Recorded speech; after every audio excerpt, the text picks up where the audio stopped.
YouTube app पर घंटी बजाओ, हर खबर की अपडेट पाओ।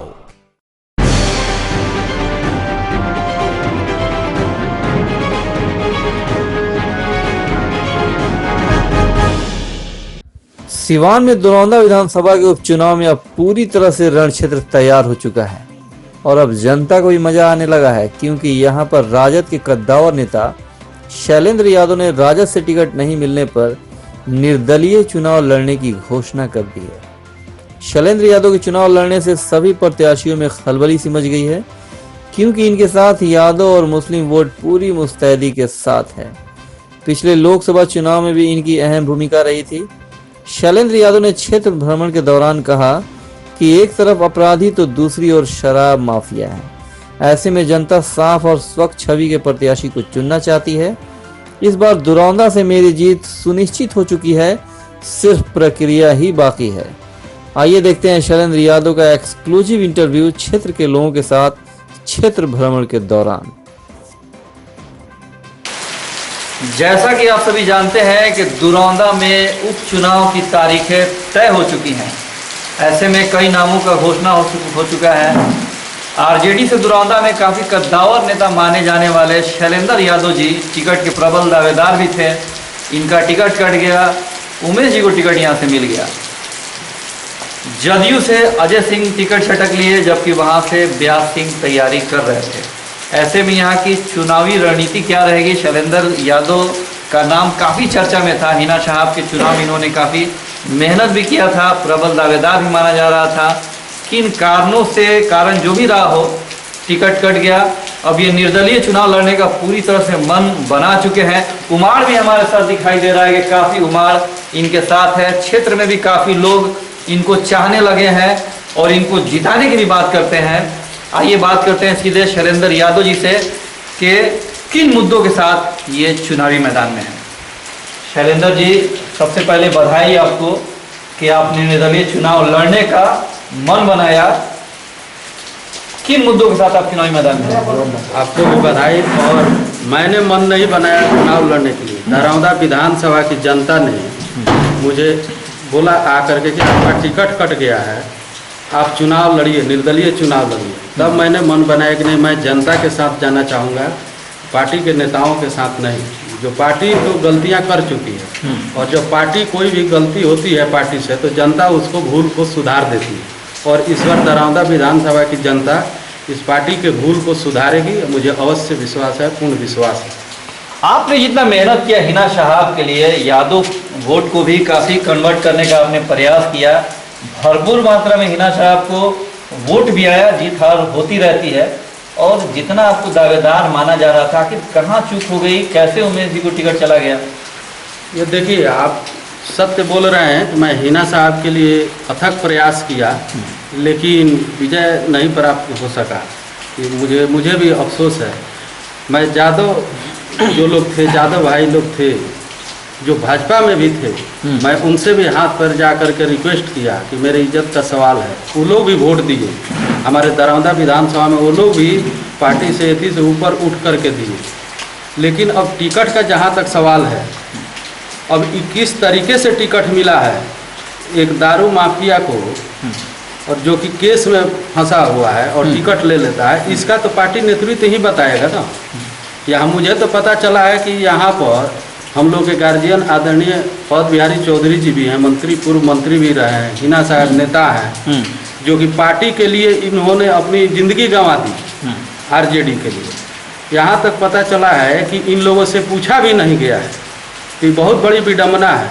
जबकि हम लोग के गार्जियन आदरणीय पद बिहारी चौधरी जी हैं, उनसे यहाँ तक भी नहीं पूछा गया है कि क्या करना है, नहीं करना है। मुझे जो पता है, क्या सच्चाई है, ये वही लोग बताएंगे।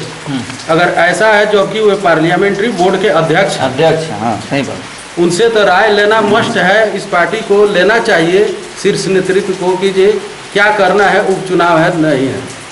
उसमें अपना ये मंतव्य देते। किसी कार्यकर्ता को जो दिन रात मेहनत करके जो चुनाव में यथी किया है, उसको अगर टिकट मिलता तो मैं दावे के साथ कहता हूं कि मैं चुनाव नहीं लड़ता। एक गरीब कार्यकर्ता को मिलता है यहाँ, जो साइकिल से चलता है, राष्ट्रीय जनता दल के लिए जो 25 साल 30 साल से मर रहा है। एक तरफ आरजेडी से शराब माफिया और दूसरी तरफ ऐसे में आपकी लड़ाई कितनी मजबूत रहेगी? देखिए, एक तरफ से तो आरजेडी से जो टिकट दिया गया है वो तो शराब माफिया हैं, सब लोग जानते हैं। और दूसरी तरफ से मैं माननीय मुख्यमंत्री जी से आग्रह करता हूँ कि अगर यही करना था तो ये दरौदा को चुनाव में ढकेलने का नेतृत्व सिर्फ माननीय मुख्यमंत्री जी को जाता है, यहाँ के जनता को बर्बाद करने का और ये परेशान करने का। इसलिए कि अगर यही करना था, अजय जी को ही लड़ाना था, तो लोकसभा में ही उनको टिकट दे देना चाहिए। क्या 4 महीना में वो पाक साफ हो गए? आज इतना जो बयान आ रहा है ये तो सारा दोष माननीय मुख्यमंत्री जी का है। मैं अजय जी का दोष नहीं देता हूँ। अजय जी तो उस समय भी टिकट के दावेदार थे, मांगे थे, उनकी पत्नी विधायिका थी, उनको रहने देते थे, आज ये नौबत नहीं आता। तो उस समय ही दे देना चाहिए था। 4 महीना में क्या उस समय हुए अपराधी थे और इस समय पाक साफ हो गए? ये तो माननीय मुख्यमंत्री जी से आप लोगों को पूछना चाहिए कि आखिर क्यों टिकट दिए यहाँ पर उनको, जब 4 महीना पहले लोकसभा में अगर वो अपराधी थे तो इस समय कैसे वो पाक साफ हो गए? व्यास सिंह ने काफी साथ दिया था अजय सिंह का, उन्हीं के घर सारा कार्यक्रम चला जो भी लोकसभा चुनाव का था।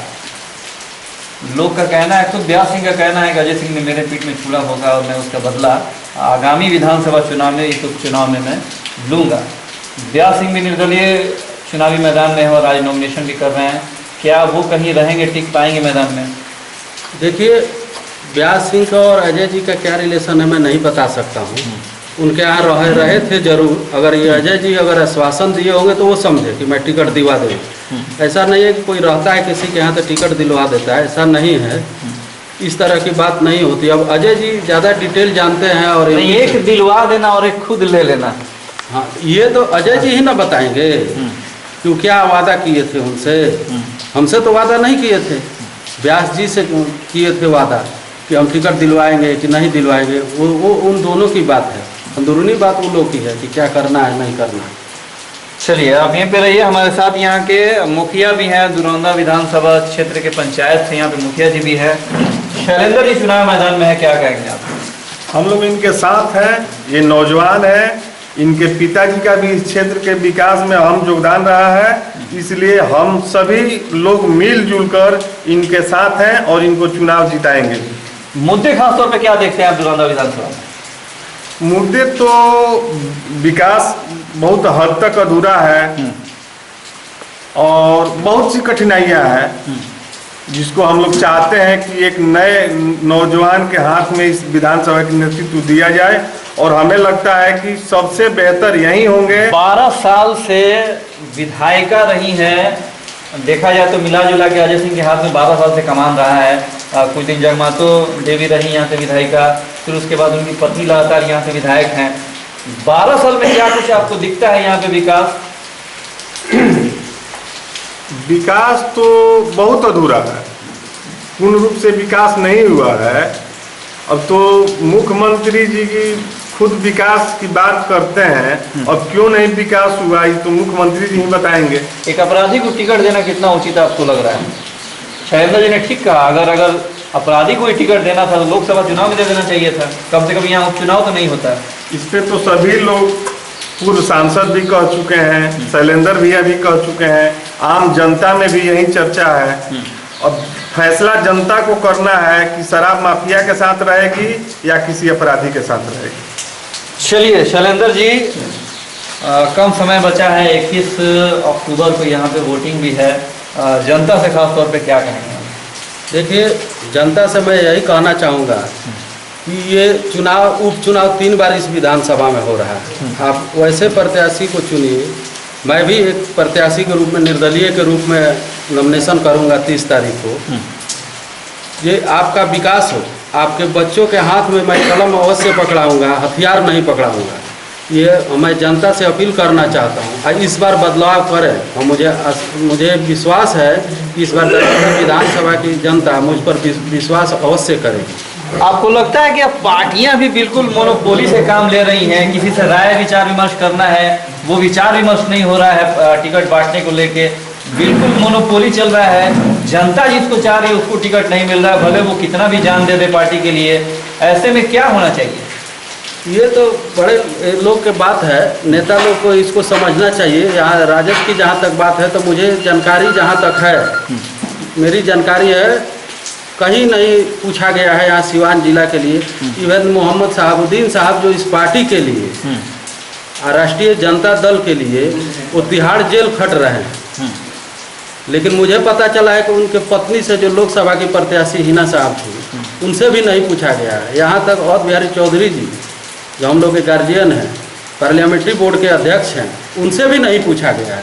और टिकट ऊपर से ऊपर दे दिया गया है। तो जो टिकट इनको दिलवाए हैं वही आकर के दरौंदा विधानसभा में जितवाएंगे और वोट भी दिलवाएंगे। चलिए, पूरे दौरान में ये भी चर्चा है कि अंदरूनी रूप से पूरे भाजपा और आरजेडी के कार्यकर्ताओं का पूरी तरह साथ है आपके लिए। हमारे साथ तो मैं आरजेडी और भाजपा सारे दल के लोगों को साथ कहेंगे, हम आग्रह करेंगे कि हमारा साथ दें और एक अच्छे यदि के लिए साथ दें। अगर मैं अच्छा हूँ और अच्छा काम करूँगा तो साथ अवश्य दें। इसमें पार्टी और पार्टी से ऊपर उठ करके, जात धर्म से ऊपर उठ करके वोटिंग करें एक बार, इसलिए कि ये 8 महीना का चुनाव है। अगर मैं नहीं खरा उतरूँगा तो 2020 में मुझे वोट नहीं देंगे, हम उनके दरवाजे पर भी जाएंगे मांगने वोट। तो कह देंगे। आपको लगता है कि ये 8 महीना आपका 12 साल में भारी पड़ेगा विकास के लिए? अवश्य पड़ेगा, जनता अगर चाहेगी तो अवश्य पड़ेगा ये भारी। चलिए, ये थे शैलेंद्र यादव जी, जिनका साफ तौर पे कहना है कि चाहे कुछ भी हो जाए, जनता इस बार मेरे साथ है। 30 सितंबर को इनका नामांकन भी है और हर तरह के कार्यकर्ता, जिस पार्टी से भी बिलोंग करते हो, सारे लोगों का ये साथ लेके जीत का सेहरा ये अपने सर पे बांधने के लिए पूरी तरह से तैयार है। कैमरामैन परवेज आलम, सहयोगी शमशेर अहमद के साथ असरार हुसैन राजा, सिटी न्यूज, सीवान।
चंद्रिका सिंह विद्या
बनारस सुपर स्पेशलिटी अस्पताल बंजारी गोपालगंज।